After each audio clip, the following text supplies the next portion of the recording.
Matapos matamo ni Kaiju No. 9 ang pambihirang suntok ni Kafka ay nagsanhi pa yon ng pagkasira ng malaking parte sa likuran niya. Napatalsik siya dito habang maangas na pumorma si Kafka, at nanlaki naman ang mga mata ng mga nanunood sa kanila dun. Natunaw yung kaliwang parte ng dibdib at braso ni Nine matapos yun, kaya napanganga na lang yung assistant na nasa control room dito. Hindi makapaniwala si Nag-Izaka na in-evolve ni Kafka yung teknik ni Isao, at napasigaw yung assistant sa control room na isa yung clean hit sa core ni No. 9, kaya major daw ang damage na natamo nun. Inisip niya kung nagawa na ba nila yun dahil wala pa rin siyang nadidetect na vital signs. Patuloy na nanood ang mga civilians dito, habang yung batang babae ay patuloy ang pag-cheer kay Kafka at sinasabi nito na nagawa niya na yun. Gayunpaman, sa isip ni Kafka ay alam niyang hindi pa yun tapos, at meron daw something off sa response ni Nine. Tinitigan maigi ni Kafka yung katawan nito, at nakita na may inner shield na nakapalibot sa loob ng dibdib nun na nagpagulat sa kanya. Napakomento yung isang assistant na kahit na matapos i-push yung defenses nun sa limits ay unscathed pa din yung core. Agad na sumugod ulit si Kafka at inisip na kung ganun, ay aatakihin niya daw yun ulit bago pa yun maka-recover. Gayunpaman, bigla ang tumayo si Nine at naghanda na pala ito ng isang energy beam na nanggaling sa bibig nito, at agad niya yung pinapante kay Kafka, na nagpatigil sa pagsugod niya.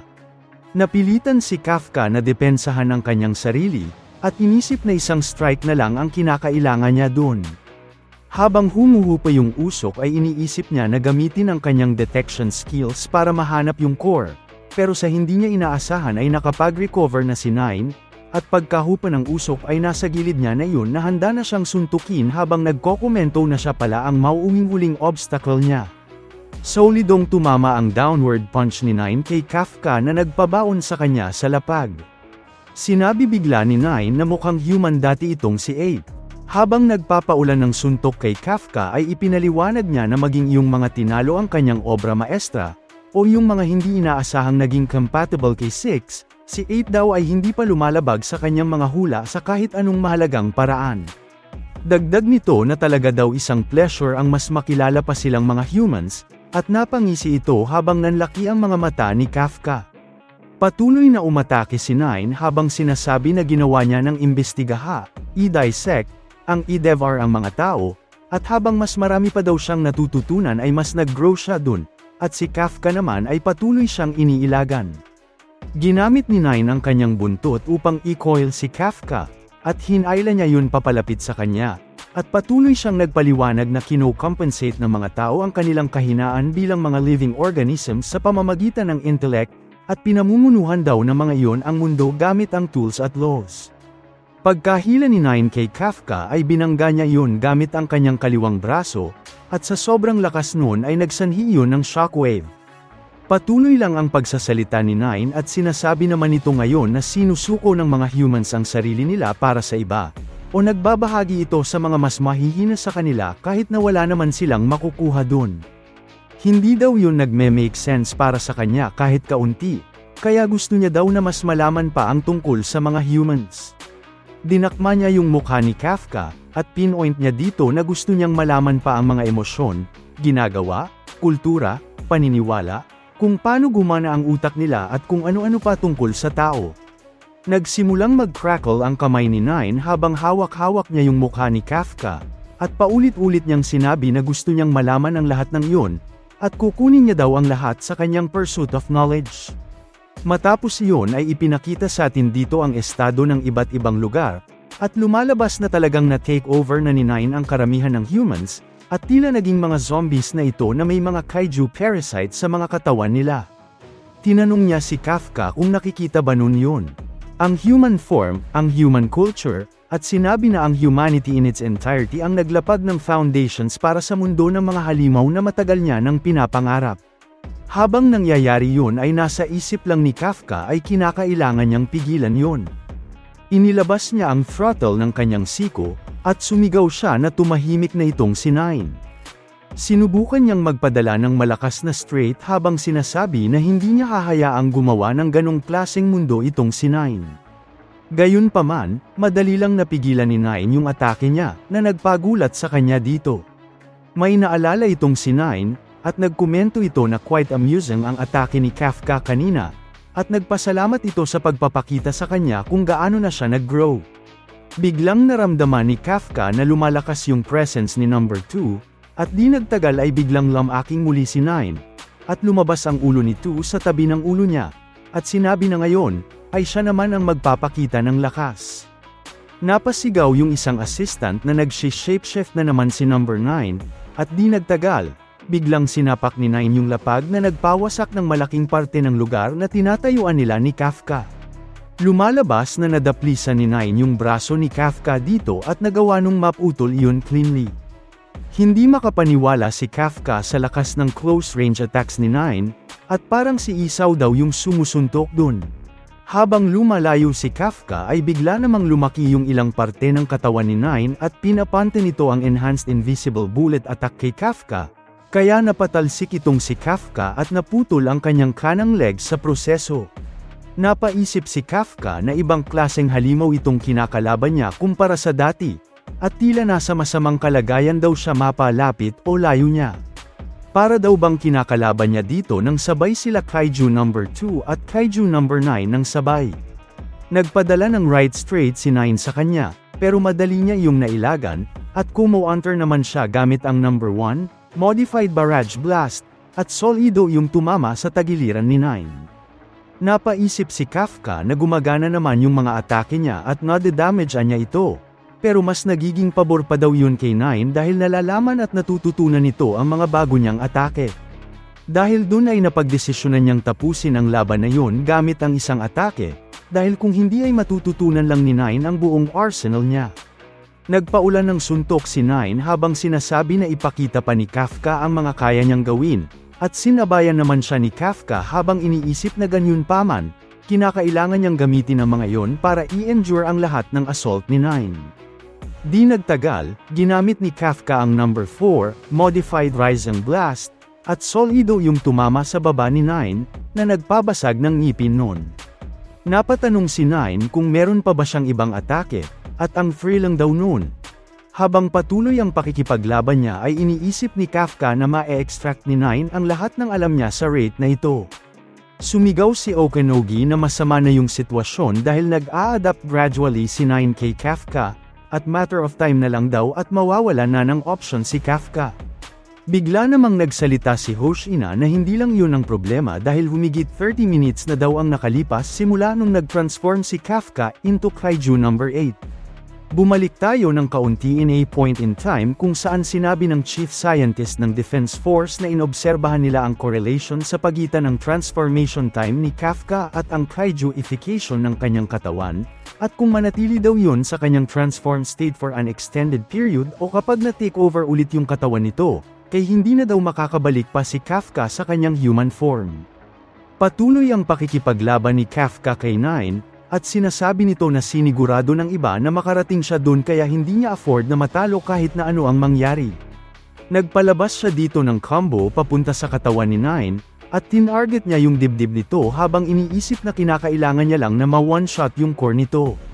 Nang tatama pa lang yung power punch niya, ay sa hindi niya inaakala ay mabilis yung makakailag, kaya nanlaki ang mga mata niya dito. Napunta si Nine sa kanyang likod at napakomento ito na mukhang wala na siyang ibang bagong moves, at agad na ginamit ang number 6, Thunder Emperor papunta kay Kafka, at kahit na sinubukan yung salagi ni Kafka ay tumagos iyon sa dalawang braso nito, at nagsanhi yun ng pagka-expose ng kanyang core sa dibdib. Agad na hinablat ni Nine yung exposed core niya at sinabing checkmate na siya dun, na nagpaalala kay Kafka at Nagizaka. Habang hinihila yung core ni Kafka ay paasar pa na sinabi nito na sayang at mukhang ito na ang katapusan ng laban nila. Gayunpaman, agad na kumontra si Kafka at sinabi na hindi pa yun tapos, at habang inaalala ang childhood nila ni Mina, ay bigla itong nabuhayan at sinabi na hindi pa yun tapos dahil nasa sa kanya ang ultimate childhood friend. Biglang sumabog yung kamay ni Nine na nakahawak sa core ni Kafka, kaya nagulat dito si Nine, at nanlisik ang mga mata ni Kafka sa kanya. Di nagtagal, merong isa pang projectile na tumama sa tagiliran ni Nine na nagpatalsik dito, at nagsanhi yun ng malakas na pagsabog. Nagkomento yung gumawa nito na noon pa ay ganun na ang ugali ni Kafka. Lagi na lang daw itong sumusugod ng mag-isa sa danger. Natawa na lang dito si Kafka at napakomento na talagang grabe ang lakas na daladala nito, at pagkalingon niya dito, ay lumalabas na si Mina yon, at inaalala nito ang laging sinasabi ni Kafka na huwag siyang mag-alala. Napasay na lang si Mina nang maalala niya yon, at sinabi na mabuti na lang talaga ay nandito siya sa tabi ni Kafka. Matapos yun, bigla tayong bumalik in a point in time kung saan bata pa lang sila Kafka at Mina, at tinatanong ni Mina si Kafka kung anong klase kaya ng troop member ang gusto nitong maging. Napaisip dito si Kafka at di nagtagal ay masaya nitong sinabi na susuotin niya ang kanyang battlesuit at ma-achieve niya ang isang record-breaking 99% released force. Dagdag niya na gusto niya ding maging master swordsman at maging pinakamalakas din na gunner. Tatalunin niya daw ang 10,000 monsters at siya ang magiging popular na commander 10 years in a row. Napatameme tuloy dito si Mina at napatanong kung anong klaseng corny made-up story yon, at napaka-childish daw nito ni Kafka, kaya naiirita siyang tinanong ni Kafka kung ano naman yung gusto niya. Sinabi naman dito ni Mina na gusto niyang iligtas ang maraming buhay. Kasama na daw doon ang troop members, civilians at maski mga alaga nila, at wala daw mamamatay sa mga dineploy niya. Ayun daw ang klase ng trooper na gusto niyang maging.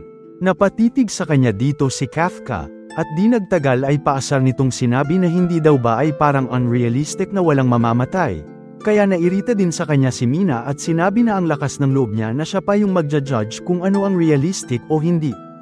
Dahil doon ay pinakalma siya ni Kafka at sinabi na gawin nila yung katotohanan, at nakuha nun yung atensyon niya. Sinabi ni Kafka na gawin nila yun ng magkasama. Matapos yun, bumalik tayo sa kasalukuyan kung saan napapatitig na lang si Kafka kay Mina habang lumalapit ito sa kanya. Nagkatitigan silang dalawa dito at humarap na sa iisang direksyon, at nang magsasalita pa lang si Kafka ay bigla siyang tinawag ni Mina na sinungaling, na nagpatameme sa kanya dito. Pinaliwanag ni Mina na sinabi niya na nasa likuran lang daw siya nito, at inakala niya daw na hindi na magpapakita itong si Kafka. Lalong napatameme si Kafka at nanghingi na lang ng tawad, at pinoint pa ni Mina na maski nung nasa rooftop sila ay hindi ito umasa sa kanyang tulong. Dahil doon ay napatanong si Mina na mukhang gustong sarilihin ni Kafka ang mga bagay-bagay, kaya walang masabi dito si Kafka. Di nagtagal, sumang-ayon siya sa sinabi ni Mina pero pinaliwanag niya na tinulungan naman siya ni Reno na maintindihan na ang mga bagay ay hindi ganun gumagana. Tila nagselos si Mina nang marinig niya yon dahil kay Reno ay nanghingi si Kafka ng tulong, habang sa kanya ay hindi. Nagsorry ulit si Kafka at hindi lang daw yun para sa pagiging late, kundi dahil din sa hindi siya naging taong inaakala niyang magiging siya. Napatingin sa kanya si Mina, at habang inaalala ang kanyang mga nakita habang nasa loob ni Nine, ay sinabi niya na hindi rin siya yung klase ng grown-up na inimagine niyang magiging siya. Pero kahit ganun pa daw, ay kinakailangan nilang magpatuloy. Biglang sumabog ng malakas yung debris na nasa harapan nila, at lumalabas na nakatayo ng muli si Nine. Binigyan ni Kafka ang sarili niya ng sampal sa mukha para mabalik ang kanyang composure, at sinabihan niya si Mina na paparating na ulit yung halimaw. Habang nakatitig ng seryoso si Kafka ay bigla siyang tinawag ni Mina, at nagpasalamat ito sa pagiging nandoon sa tabi niya. Nanlaki ang mga mata ni Kafka dito, at naalala niya yung sinabi niya kay Mina na mga pangarap niyang maging. Sa isip niya ay sinabi na wala sa lahat ng yun ay naging katotohanan, pero kahit ganun ay meron pang natitirang isa. Isang huling pangako at iyon ay maging kasama at katabi si Mina sa labanan. Inaya na siya ni Mina na sumugod, at sumang-ayon siya dito, at habang inaalala ang kanilang childhood promises, ay sumigaw silang dalawa na i-exterminate nila ang lahat ng mga halimaw ng magkasama, at humanda na silang tapatan ang pambihirang halimaw na si Nine. Sabay nilang sinabi dito na ngayon ay isa-subjugate na nila si Kaiju No. 9. Narinig yun lahat ng mga nanunood at nagbabantay sa kanila, at agad silang sumugod dito. Nagpadala naman ng dalawang malakas na invisible bullet si Nine papunta sa kanila, pero nagawa yung ilaga ni Kafka sa pamamagitan ng pagtalon. Inalala niya dito yung plano nila, At pinaliwanag niya dito kay Mina na meron pa silang dalawang teknik na hindi pa alam ni Nine. Kaya kung may-drill daw nila yon sa core ng halimaw na yon ay mananalo sila. Kaso kung hindi, ay alam na nila ang kakalabasan dun. Napatingin sa kanya si Mina at sinabi na naiintindihan niya yon, at magpo-provide daw ito ng cover habang si Kafka na ang bahala sa shield nito. Bumalik na tayo sa kasalukuyan, at habang sumusugod si Kafka papalapit kay Nine ay iniisip ni Mina na ibigay lahat ni Kafka ang pag-strike sa core ng halimaw na ito. Sinalo ni Nine ang sapak ni Kafka gamit ang isa pang sapak na gumawa ng malakas na shockwave, at nung magpapadala pa siya ng invisible bullet attack, ay nagawang mapasabog ni Mina yung kamay niya bago pa yun mangyari. Agad na nagpadala si Nine ng sandamakmak na atake bilang counter, pero madali yung nailaga ni Mina, at nung hindi siya nakatingin ay agad na sumugod ulit si Kafka sa kanya, at nagpadala ito ng solidong right straight sa kanya, at sa lakas nun ay nawasak nun yung panangsalag niya na kamay. Bilang counter ay magpapadala sana siya ng energy blast galing sa bibig, pero patuloy lang ang panggugulo ni Mina galing sa malayo gamit ang barrage of projectile attacks noon. Dahil doon ay nagawang masipa ni Kafka si Nine papalayo, at manghang-mangha si Okanogi kay Mina. Parehong sobrang lakas at perfectly accurate daw ng cover fire noon. Napakomento yung isang assistant sa control room na hindi niya pa nakikita na ganong kagaling si Mina kapag kasama nito sa labanan si Hoshina. Ito ang kabilang side ng napakagaling na Commander Mina. Napakomento naman si Nag-Izaka sa isip niya na nag-iba na ngayon yung takbo ng labanan dahil nagkaroon na ng suporta si Kafka, at nagagawa na noon na gamitin ang mga teknik na naipakita na niya. Sinir nito sila Kafka sa isip niya at inisip na i-push lang nila yon. Nagsimulang mag-crackle ang paligid, at unti-unting lumabas ang ilang electricity sa katawan ni Nine, kaya agad na in-inform ng assistant na paparating ang shockwave ni number 2 doon. Tumalon si Kafka nang malaman niya yun, at biglang nagpalabas si Nine ng napakalakas na shockwave na sum-ira sa kanyang paligid. Nagpadala naman si Kafka ng downward kick matapos niya tumalon, pero nagawa iyong mas alag ni Nine. Manghang-mangha yung isa pang assistant at napakomento ito na hindi lang si Nine ang natututo sa labanan na yon. Mabilis na umatras si Nine upang maghanda na umatake gamit ang isa sa mga teknik ni Isaw, pero mabilis din na kumilos si Kafka para makalapit ito. Sa isip ni KG ay napakomento ito na natutunan din pala yon ni Nine sa laban nito kay Isaw. Biglang na-charge ng electricity ang buntot ni Nine dito na nagpakuha ng atensyon ni Kafka at KG. Agad na ginawang whip ni Nine ang kanyang buntot, at nagpalabas ito ng napakalakas na shockwave sa malaking area, kaya napilitang sumalag sina Kafka at Mina dun. Gulong-gulo ang isang assistant sa atake na yun dahil wala yun sa data na meron sila kina 9 at 2, kaya napatanong ito kung gaano kaya car-aming abilities ang meron pa itong si 9. Biglang naalala ni Mina yung nakita niya nung kino-consume siya ni 9, at agad niyang pinaalam kay Kafka na hindi na mabilang ang halimaw na nasa loob noon ni 9, at hindi niya alam kung ano yung mga yun pero mag-ingat daw sila dahil meron pa daw yung mga sekretong abilities.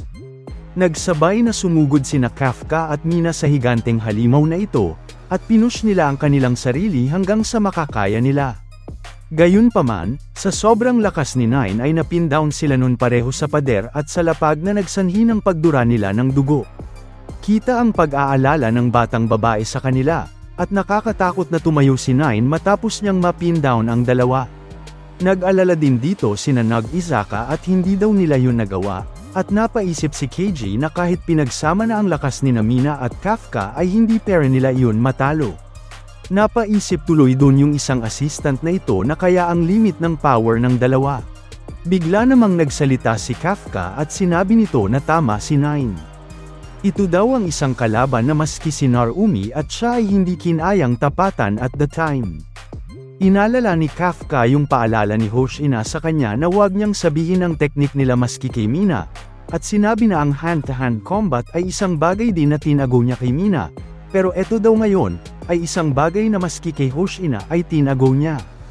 Ang kanyang pinakasikreto na move. Lumalabas na kasama niya si Narumi nang pag-aralan niya ang move na ito, at pinaliwanag niya sa isip niya na meron siya ditong 1 minuto ng control. Kinausap ni Kafka dito yung parasite na si 8, at sinabi niya dito na alam niyang gustong-gusto nitong pumatay, at papalayain niya daw ito. Tumibok ang katawan ni Kafka at sumigaw ito na pahiramin siya ng lakas ni 8. At inilabas niya dito ang Rampage Mode Kaiju number 8 na mukhang inaral niyang i-tame para hindi siya ma-out of control dun. Medyo maikli yung video ngayon, di ba?